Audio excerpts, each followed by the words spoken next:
perom i zlatom, sivljoj soko grane polomio, gledajući u goru zelenu. Sivljoj soko grane polomio, gledajući u goru zelenu.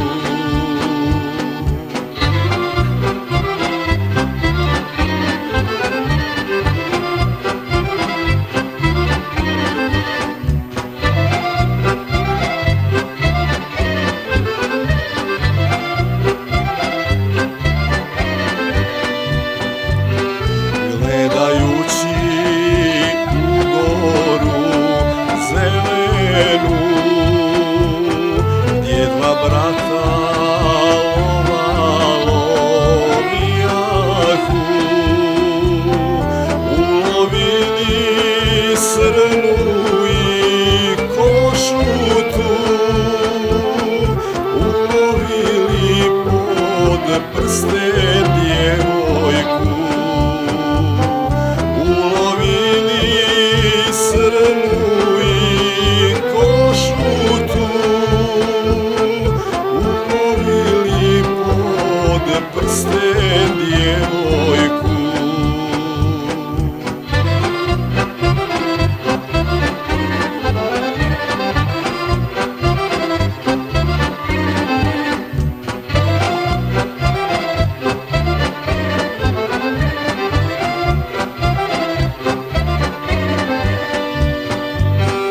Mlađi bratac starijem govori,